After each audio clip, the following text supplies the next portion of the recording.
Very welcome everybody here at this special evening, the Schuman Lecture, organized by Studium Generale. And we organize it because it's a cooperation actually between Maastricht University and the municipality of Maastricht. And because of that, I want to invite the mayor of Maastricht, Wim Hillenaar, to introduce this lecture, and the speaker of tonight, Jan Zielonka. Please welcome the mayor of Maastricht, Wim Hillenaar.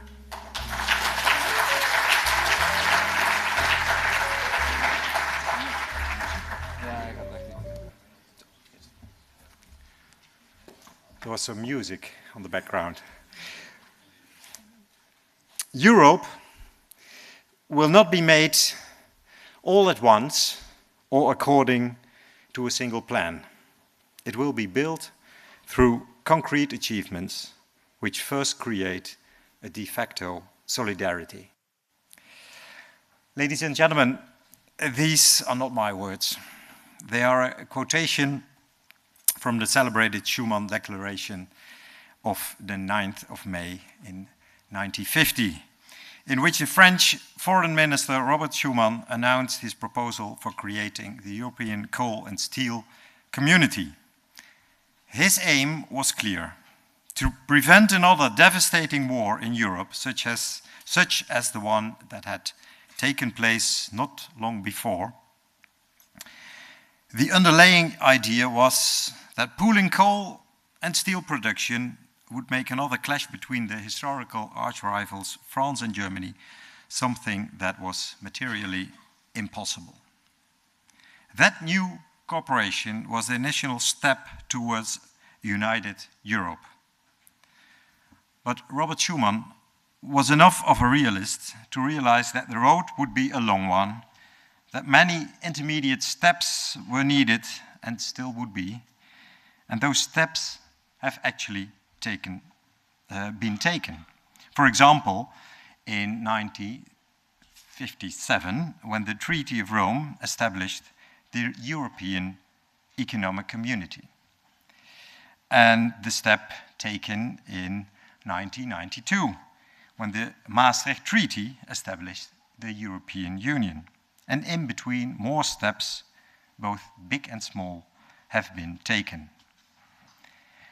And yes, there are also a lot of setbacks to report in the European integration process. And there's no denying that.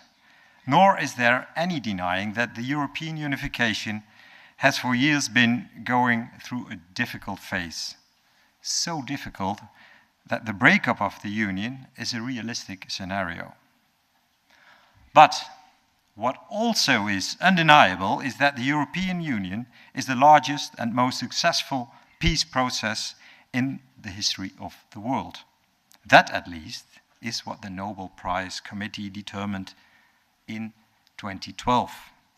The EU was awarded the Nobel Prize, the Peace Prize, because, and I quote, "It has transformed Europe from a continent of war to a continent of peace." Ladies and gentlemen, the task that Robert Schuman entrusted to us is this: to continue to work together to ensure peace, prosperity, and well-being for all 450 million inhabitants of the EU's member states, and for all 750 million inhabitants of the entire continent. A Europe that also contributes to the world's peace, whether in the form of a union or otherwise. It is about bringing that prospect closer. And the Maastricht University and the city of Maastricht consider it an honor to contribute to that ideal with the annual Schuman Lecture, but also with Studio Europa, the knowledge center focused on academic research and public debate on the European integration. The driving force behind Studio Europe was Professor Dr. Mathieu Zegers, Professor of European History and European Integration. Unfortunately, he passed away last December. And Mathieu Zegers was an internationally influential scholar and public intellectual, tirelessly dedicated to the European cause. And during this European evening, in memory of Robert Schuman, I also want to hold on to the memory of what Professor Mathieu Segers meant for this university, for this city, for Europe, and the well-being of all Europeans. Ladies and gentlemen, it's my, oh, there you are. it's my honor to invite Professor Jan Zielonka to give the 2024 Schuman.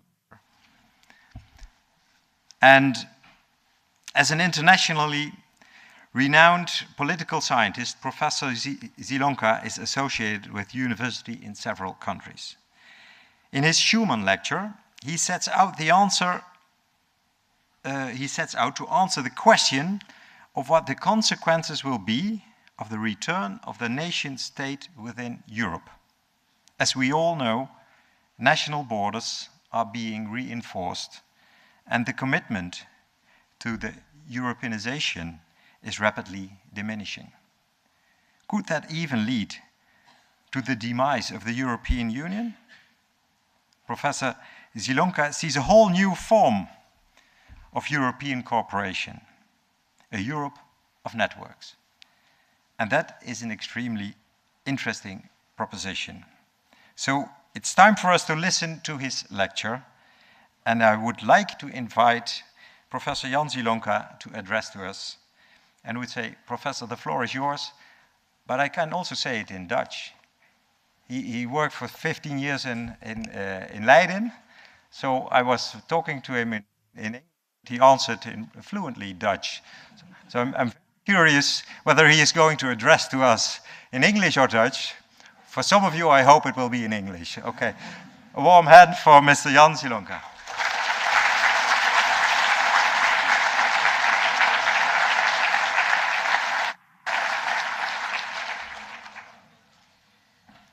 Major, very much. Thank you for your generous introduction. You pronounce my name so well. I'm sure your Polish is better than my Dutch. En ik zou hier niet proberen uit te oefenen met Nederlands na 30 jaar aanwezigheid. Ik praat nooit Hollands, alleen misschien in Maastricht. 10 jaar geleden was ik de laatste keer. Maar goed. Yes, you are absolutely right to say that we should reflect not only about great French politician, but also our colleague, Mathieu. I have to tell you, as somebody from outside, he had enormous respect. He was a witty, knowledgeable, and brilliant, and very honest man with enormous work ethic and intellectual capacity. And it's only a shame that he's here with us today. But the topic is important because we are on the eve of European elections. I don't believe all the polls I read, but the most reliable one from institutions I used to work for say these nice politicians are going to do very well at the ballot box again, which shouldn't be surprised. They did very well in the ballot box in Italy, where I live now, in Holland, and many other countries.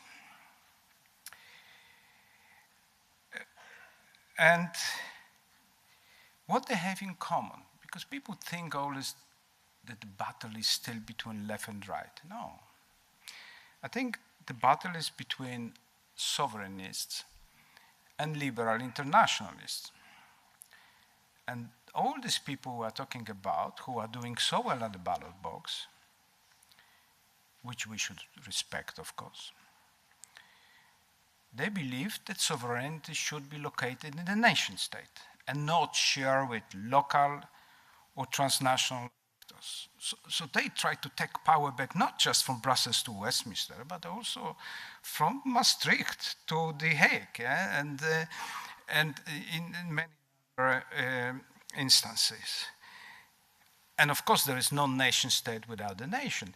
You know, this is an interesting anecdote. When I was teaching in Leiden, there was a minister of this country of education who said, to my great surprise, if not amusement, that all education should be in English. Even if you teach Dutch history or of poesy in English, I thought, okay. Now we have saying the opposite. Think about this. Things change. They all argue against globalisation, Europeanisation, regionalization. And of course, liberal internationalists are the greatest enemy. And they talk about national interest. National interest, even German politicians, I thought in Germany they erased the word national interest from their dictionaries, and even they talk about national interest. And they want to restore border and repatriate policies. Of course, you have local variations. Things can be complicated. Think about Flams Belango or La Lega. La Lega in Italy, very interesting case, because they used to call for separate state Padania. But then they follow Marie Le Pen script and they moved to kind of national politics, in particular when Salvini became interior minister. And this is the strategy. After Brexit, they don't want to leave the European Union. They realize the price of Brexit. Nobody wants to pay this price. What they want to do is to stay in Europe, to stay at the decision-making table, and to change Europe to their liking. This is the strategy of our Georgia. I say our because since 1990s, I live in Italy, and Georgia is our prime minister. By the way, prime minister pronounced in a masculine term, not feminine. She refused to change the pronunciation. Con Georgia l'Italia cambia l'Europa. With Georgia, Italy will change Europe. This is the strategy. Yeah? So the strategy is not to leave the EU. The strategy is to take it over. And as you know, they are doing well in the ballot box. And the question is why? And one of the questions here is, don't worry, I won't read you, everything is there, is that a lot of people are unhappy with democracy and as it is working today. It's very difficult to cheat the statistics. You can have limited trust to statistics, but they consistently show that people tend not to trust national governments and parliaments, and also in Americans, as a matter of fact, not just in Europe. And I like the most this one, in which young people, half of them suggested that they would rather have artificial intelligence instead of parliamentarians with the access to their data. So this is the world we are in, yeah? And we blame for this populism, as you know. This is our hero, Mr. Salvini. We blame, of course, nationalism. We blame hegemony, capitalism, and you know what I mean, neoliberalism, globalisation, Euro. This is also Italian politician, Pepe Grillo. As a matter of fact, other Italian here, you know, he is actually funny in Italian. People from outside cannot understand. Yeah. Post-truth, or the general confusion. You know, a lot of these caricatures are made by my Polish friend, Andrzej Mleczko. With his permission, I show them to you. He's very Polish, and if there are any Poles, they know, although he's more my generations than yours. But the question is, what if democracy is a problem? You know, I have to ask these questions, even though, you know, I fled my country to defend democracy. I was always democracy campaigner. I have to ask, well, maybe there is something here we have to rise. And of course, my colleagues in political science departments, they already analyzed these things many times. They talk about problems with parliamentary representation. They talk about parties in power, you know, center-left, center-rights, ruled Europe for many decades, and they became what you call them fat cats, so to speak, yeah? External veto players, you see, we delegated a lot of powers to non-majoritarian institutions, those who are not elected, like Central Bank, European Commission, regulatory agencies, constitutional courts. So each time governments say, you know, ask why you don't implement your electoral promises, we tend to say, oh, because Central Bank will not allow this. Oh, the Constitutional Court will not allow this. So people say, so what for we have elections if you cannot do all these things? We've done it with the good intent. We empower central banks so the governments of the day doesn't spend our money just before elections to benefit their voters, yeah? We gave powers to constitutional courts so the government of the day doesn't take rights away from you, you know. Say they ban abortion or they ban LGBT or they ban anything, you know. They do things which they are not supposed to do, although they won 0.5% over the adversaries. So we gave constitutional courts possibility to control whether laws, ordinary laws, are in accordance of the constitutions. If you change the constitution, you have to have much more seats in the parliament. So we've done it all with the good intentions. But people can say, well, I have a vote, but I don't have a voice. And of course, party politics. I will not torture those who still believe that political parties are so crucial. They are crucial. But as an Irish scholar who died, Peter Meyer, who was my colleague in Leiden, wrote many years ago that we deal with cartel parties. Parties have less and less members. They are more and more isolated from the roots, social roots and professional links.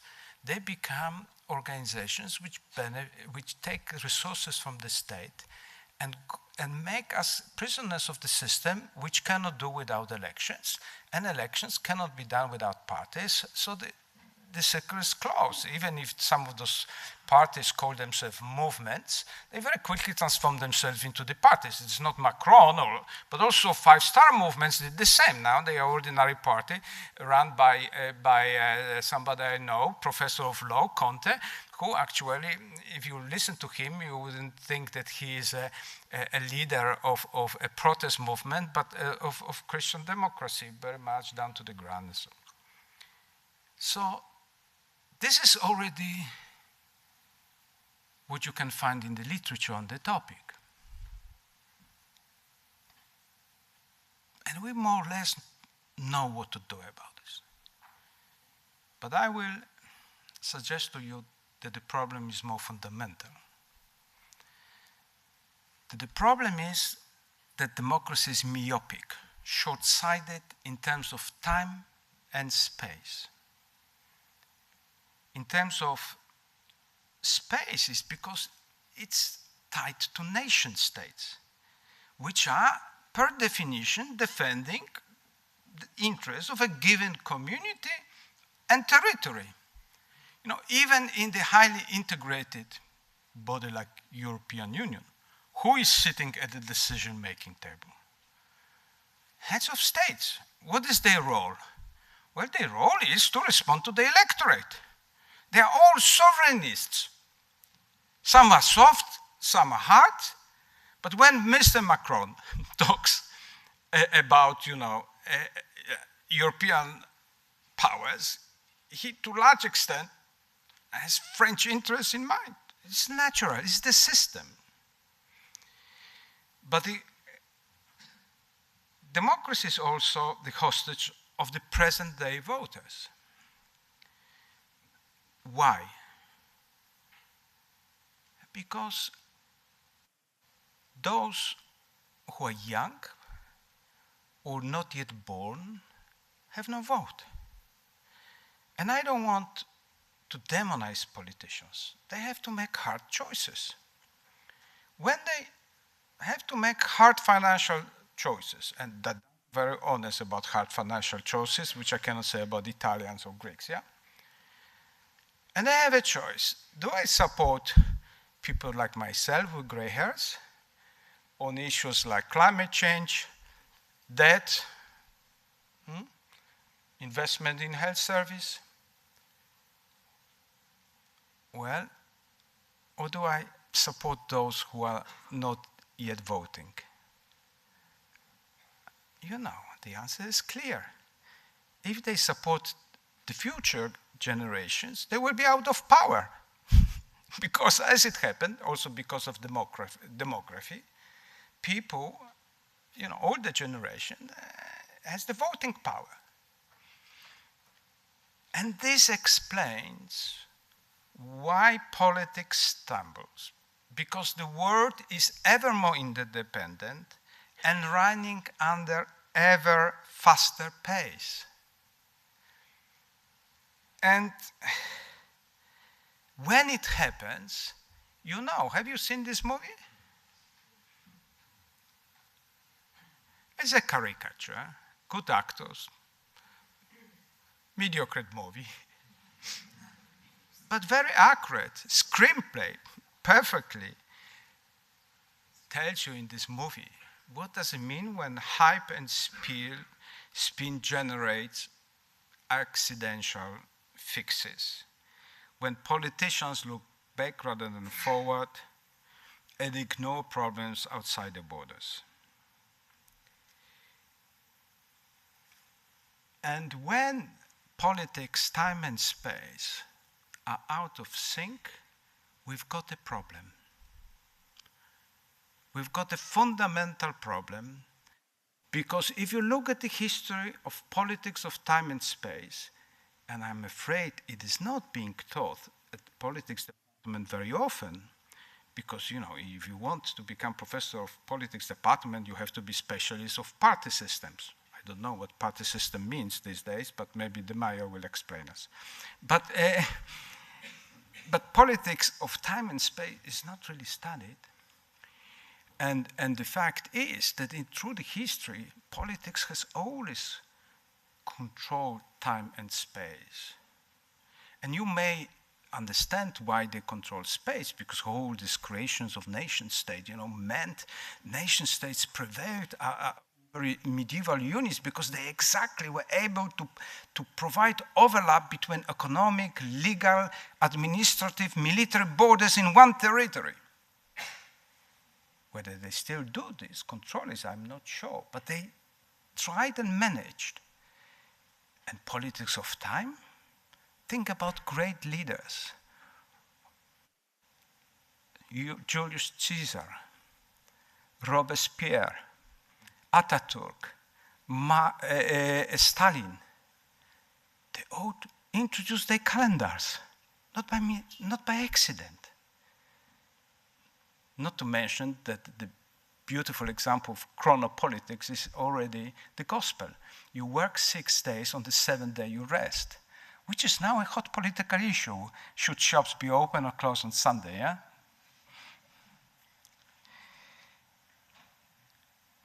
And we realized the importance, at least I realized the importance of it, when I was locked during COVID.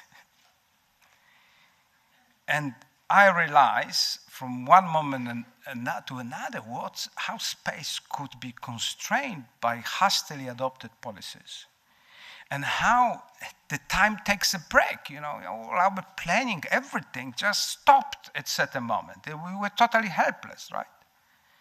But I even more realized this, what politics of time and space means when Russia invaded Ukraine.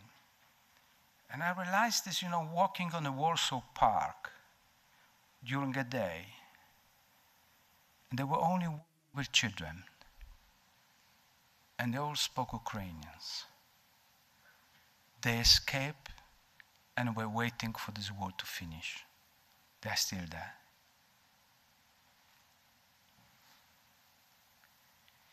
But I can tell you that in my view, the greatest impact was through the digital revolution. The digital revolutions, which my generation hardly understands.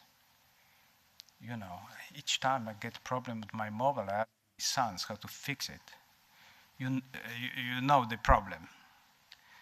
Most of you is the generations of the cyberspace. So we knew that democracy is short-sighted about time and space, but it was controllable. We could handle it. But we lost control because of the digitalization. Because what has digitalization done to us, yeah? It produced flat world with porous border, high-speed society, instantaneous communication, 24/7 work, rise of networks, pluralization, hybridity, which never can be understood to the end. We are simply totally incapable to understand this new setting. And there were, of course, people who tried to understand it. My great compatriot Bauman talked about, sovereignty being separated from the nation states. My other colleague and friend Leonard showed the connectivity. We thought interdependence produces peace, and now it generates war. There's another colleague, American one, who explained very well how globalization has created the market state. And so on. I will not go in details, but you can ask yourself whether the nation states can still provide overlap between these administrative boundaries, military frontiers, cultural rights, and economic fringes in the internet era. Well, I think it's a rhetorical question. And I'm not even talking about economy. There are actually now some good books talking about the economy in pit. You see, I come from city of Venice. Our great hero is Marco Polo. We just had the anniversary of his first trip to Asia Pacific, where I go next week. This week, actually. We know what globalization is in Venice, but not of a fraction of the second. Interest made all over the world. This is the difference, which is with globalization centuries ago. Some things didn't change so much. Quarantine was invented in the Middle Ages. And we still experience quarantine during COVID. Old style, yeah? But there is a different context. And, and we all understand that speed matters. And this is not just normal acceleration. And one of the things we don't realize when we drive a car, talk on the phone, with our boss, with the teachers of the school, staying in traffic, the total life has changed. And some here, you can say, attractive sides of this is, of course, what you have on this picture.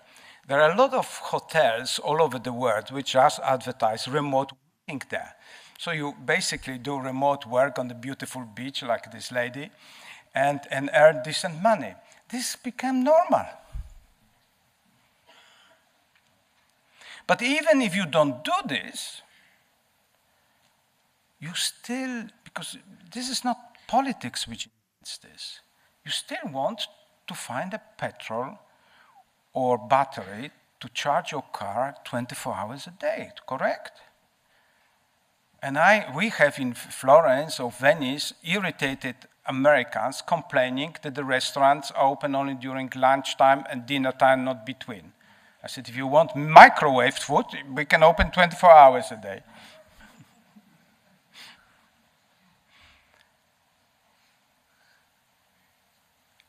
And each time you put your phone next to bed, going to sleep, you realize that your bedroom is an office. Even if you don't feel obliged, there's not even European directive today that we don't have obligation to answer your boss emails overnight. But when you wake up, cannot sleep, do you check your emails or WhatsApps? Well, I bet some of you do. Or surf things you would like to purchase. In my case, some wines, even Limburg's a wine.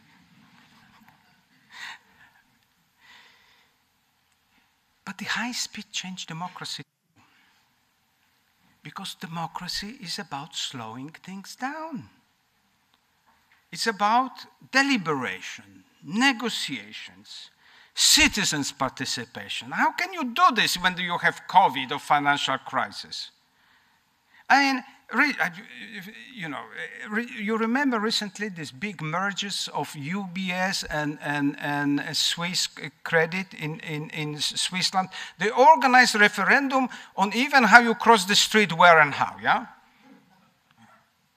But these mergers, which basically passed billions from one pocket to another, was organized overnight by the federal government, regulatory agency, and to banks, like this. And nobody protested. Why? Because they knew that if you wouldn't do this, there will be a crash. And the Swiss don't like to have a crash, particularly in the banking sector, yeah? And the same, my colleague from London wrote beautiful about this. Jonathan White, I recommend him a lot. He talks about WhatsApp government. You know how the story came out? That the European Parliament has asked President of the European Commission, von der Leyen, how she negotiated vaccines with these big pharmaceutical giants. And could she show a record, whether she went about these billions we spent for vaccine in a proper way? And she said, well, I conducted its negotiations on WhatsApp and I deleted. And can you blame her? It was all against procedures. In fact, New York Times brought her to court.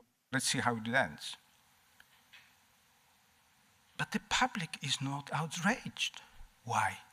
Because they know if he wouldn't get these bloody vaccines, thousands of people will die. So we basically, since the financial crisis, live in emergency government, where parliaments are basically sidelined because there is one bad things after another they have to handle. There was first financial, then migratory, then COVID, now war. What will be tomorrow, you don't know. But they have to make decisions. And there is no time to make the decisions according to democratic, proper procedures. And this is new normal.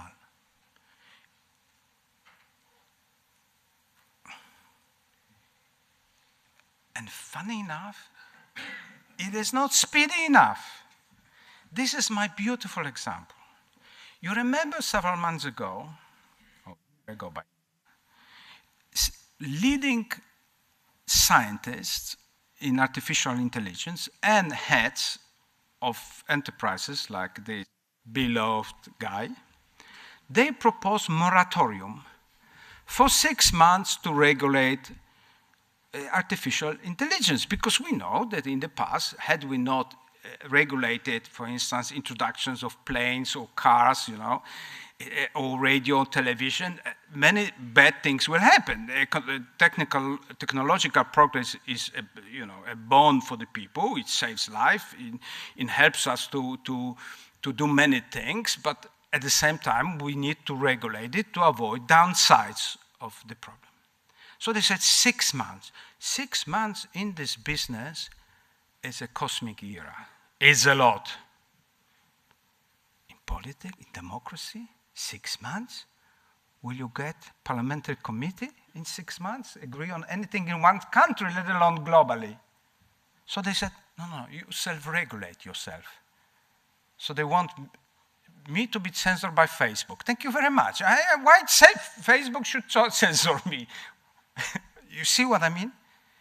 They don't even know what to do.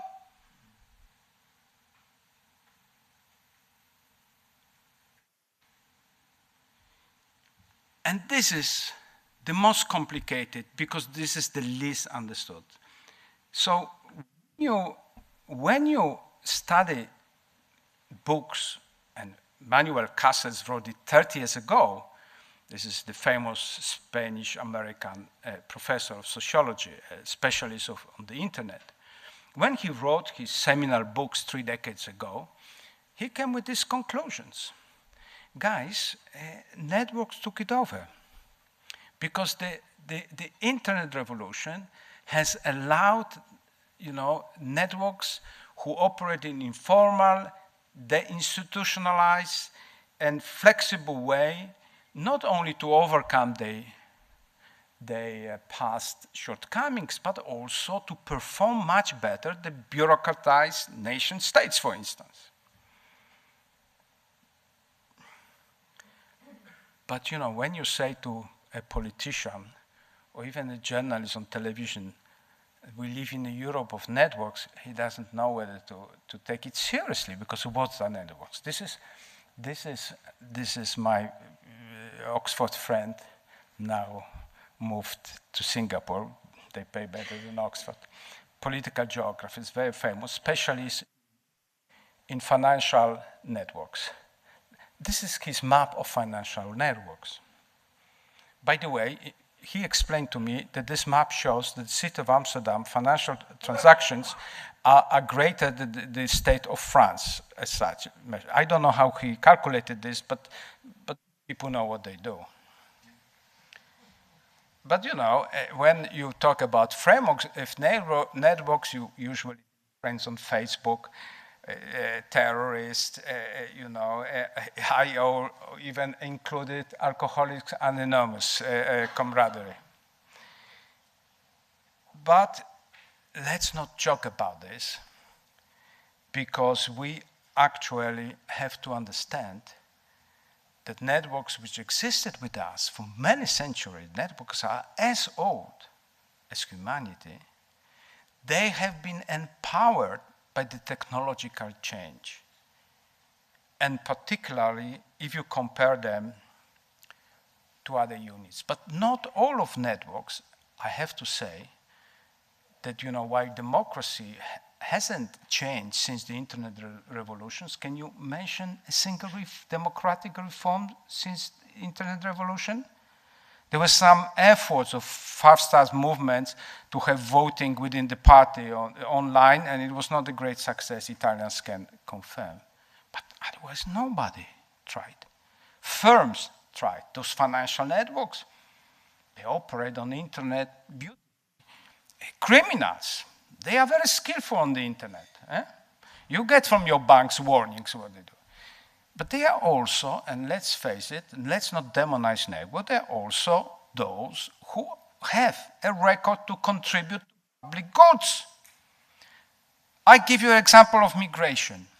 When Poland opened the border with Ukraine, because the state has the right to open and close the border, who took care of those millions of Ukrainians who came to Poland? Not the state.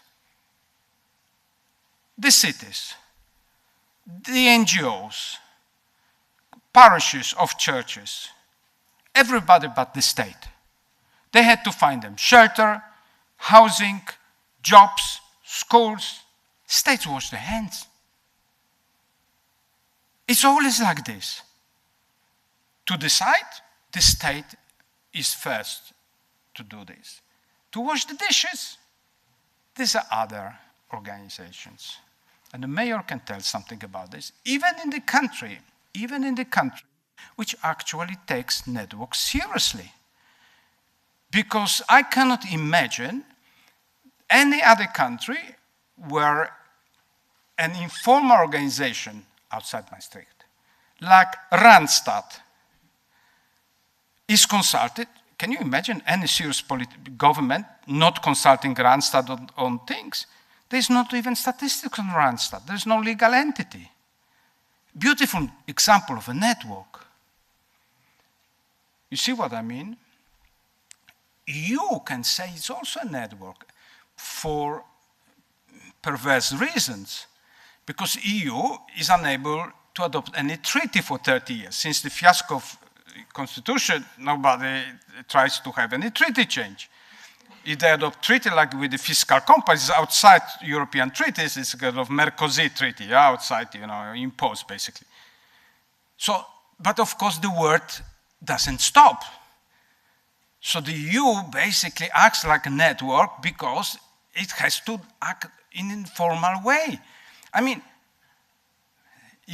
students of EU law, many of them are in Maastricht, there is no law telling that EU is the prime actor in health. And of course, when pandemics came, what has happened? States closed the borders. They couldn't even, they didn't allow even medicine to pass from Belgium to other countries. I mean, they stopped people's movement. But it was all totally futile. This was not important. Because first, the borders were important not between states, but between places where there was explosions of infections, small cities where politicians sometimes never been before, like Codogno near Venice in hilly region, or between Lombardia. I talk about Italy because a lot of deaths were in the first wave of COVID in Italy. Lombardia, people from Lombardia wanted to go to the summer houses in the south because there was COVID in Lombardia in the south. And then the president of regional Lombardia, Luca, Italians can laugh, he said, well, we want to build a wall in our regions and the north. Usually it was the other way around. The north wanted to build a wall, against the south. But why I'm saying this? But then the European Commission, which has no, basically a prerogative, well, they realized that it's better that they negotiate with these big pharma vaccines, because if each country has to do it separately, those who are big will get it and rich, they will get it earlier than the others. So they didn't want to have competing nationalists, and they allowed Commission to do this. The Commission knows how to negotiate potatoes, so didn't know very well how to negotiate vaccines. But in the end, we know that it saved a lot of lives. And then when it comes to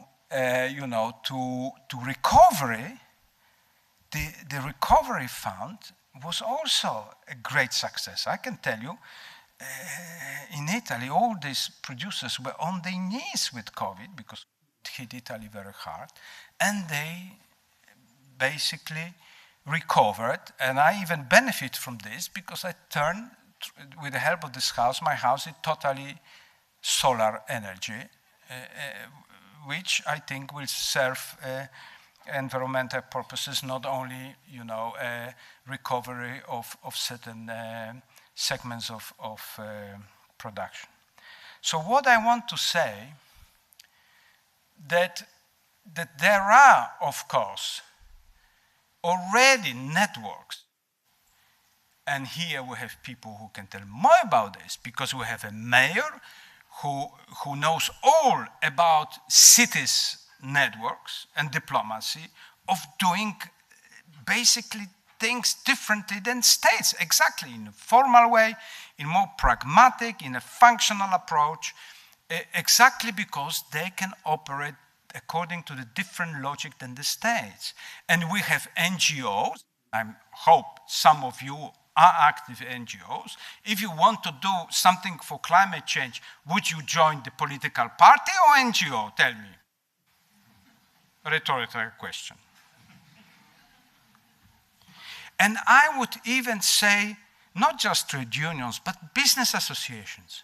Because I prefer that business associations, business people argue their case in the second chamber of European Parliament, for instance, than in these restaurants around Place Shuman. And I know some people there, it pays a lot of money, I can tell you. So let's not demonize networks, because some of them already have proven record of contributing to public goods more or equally than states. Of course, it depends on the issue. Not all issues can be solved by cities. But the problem is that all powers and resources are in the hands of states. They have the city. What is the budget of the city? You can decide yourself. Very minimal. Maybe to take something from our pocket for the parking. It doesn't make cities popular, I know. But the rest comes what the state graciously give them. And then the laws which they basically impose. I recently talked to Amsterdam City Council about migrants, because the state decided that social housing should, Dutch priority for the Dutch, not for migrants. But they said, how can we implement this law? If these people sleep on the street, you see what will be the next reaction. There will be, of course, security problems, there will be health problems, there will be everything, and then we will have even greater public resistance. So, you see, what I'm talking about is discrepancy between ability and willingness to contribute to public goods and the former power, which are vested nearly exclusively in one type of organization, which is a nation state. And here is interesting, because it shows you how states are different than networks. They are like from different universe. You know, networks don't like hierarchy. They like horizontal arrangements rather than vertical ones.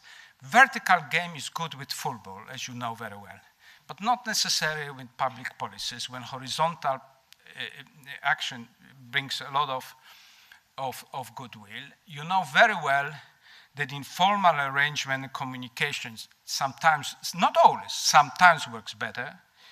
And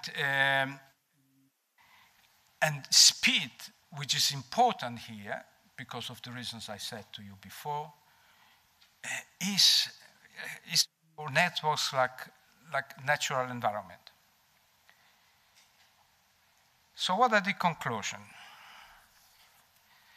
I believe that people are frustrated voting each time for new kids on the block. You know, I don't know. We had first Prime Minister Conte from Cinque Stelle, then a banker with no party, then Mrs. Meloni, and there was always Mr. Salvini in all these governments, by the way, because they are desperate. Because democracy cannot be just representative, however important. Democracy has to solve people's problems. And if it doesn't, people are unhappy. They can still go to vote, but if the vote is not translated into action or voice, they rebel. And they rebel with their feet on the election day. The problem is that when those people come to power, they don't have solutions for solving these problems either.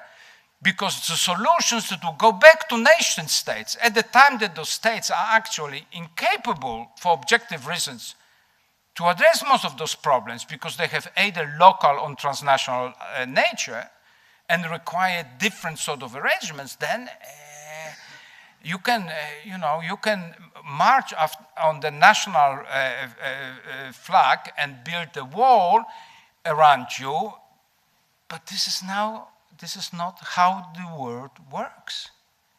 Even on migrations, when politicians are so eager either to solve the problems on the border, either building war or even chasing traffickers on Canal La Manche like the British Tories.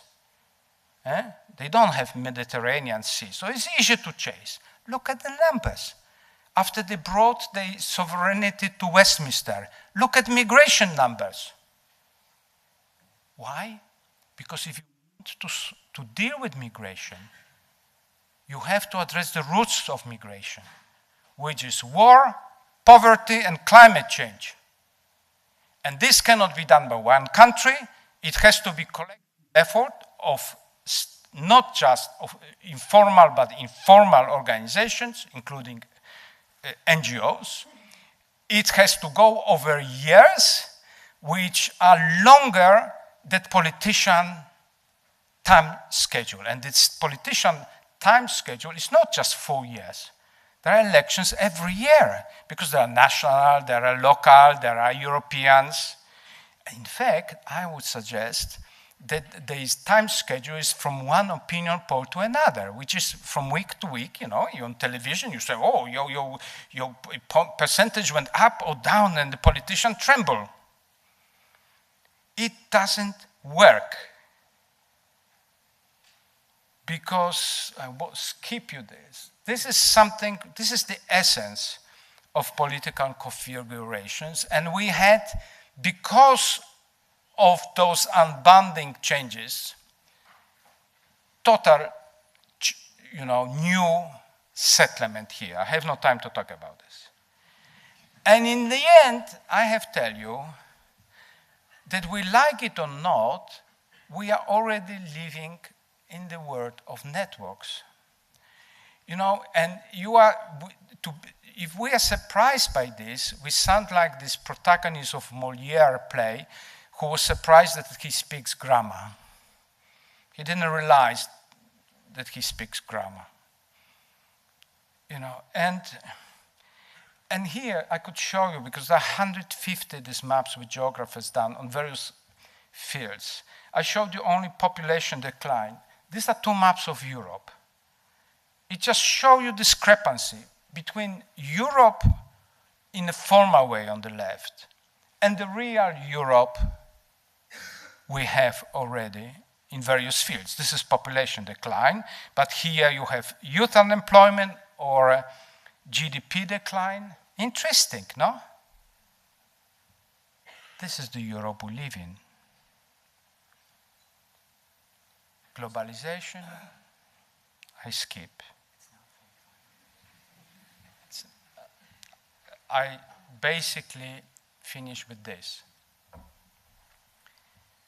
To fix this, one thing is certain. It's not enough to change leaders or parties or embrace new ideologies. We have to regain control over the new world, in particular those basic issues like time and space. And I have to tell you one important thing. I'm not afraid of autocracy, because it's not enough to be quick. You have to be accurate. A quick decision can be stupid decisions, and this is what autocrats very often do. And I lived under communists, I can tell you something about this. But what I'm afraid is that I can imagine the world without democracy, but I cannot imagine the world without internet. And if this is so, we'd rather get it under some kind of control. And my recommendations are very banal. I basically believe that we should stop preaching multi-level governance in Europe, but we should simply try to make it real. There are things which are better solved on the local level. There are things which are better solved on national level, and some on transnational level. And ideally, in fact, there is empirical evidence that those politicians, national politicians, who are able to work with local and transnational bodies, they punch above their weight. So this is not revolutionary. And yet, what is surprising, that those people are today losing elections. That is surprising, yeah? And it's not because I like those or the others politicians, it's because this is against the logic of the world we are living in. And you see, if you agree on principle that the power has to be divided, and this division is never easy, because each change has winners and losers, so don't get me wrong. Those things will not happen because states in the European Union will meet one day and say, oh, okay, let's move powers to Brussels and become local government there. I can't even imagine, can you imagine Macron, who talks about European sovereignty, that he will come back to France and say, guys, actually I seized my powers and now we are local province, you know, in the state called Europe. No, it doesn't work this way. But if you accept the paradigm, you find practical solutions. And I remember when I worked for Solidarność after martial law, I went to the international labor organizations. I've seen that unlike in the UN, states are not masters. There is conversation, there's bargaining between states, trade unions, and business, entrepreneurs. And no regulations can come there unless all the three agree. Well, we used to have nation state this too. I think some traces of this still exist. But I see other countries when trade unions are being treated as enemies of the state and NGOs are being persecuted because they help poor migrants or some other protests against broken promises on climate change. This is new world. And we cannot endorse it if we want to move forward rather than back. So, alternatives, we know what the alternatives are. We just seen it last week. We can maintain status quo. You know, muddling through is politicians' favorite way of doing politics, muddling through. But there will be basically more problems than we had because of what is written here. We can return to nation states and engage in cultural othering, history wars, disintegrations, illiberal politics. We know what it is. As a Pole, I can tell you, and now with the Italian experience, the scenario is always the same. Or we just surrender to tech giants or Chinese autocracy. I don't know what is worse. So, if you are pessimist, think about this. But I'm a optimist. I remember from history books, and I live in the city, which invented many things which stayed for centuries. So Renaissance is possible, but I somehow suspect the change will be not done by my generation because we're simply too illiterate to understand the new world. Thank you.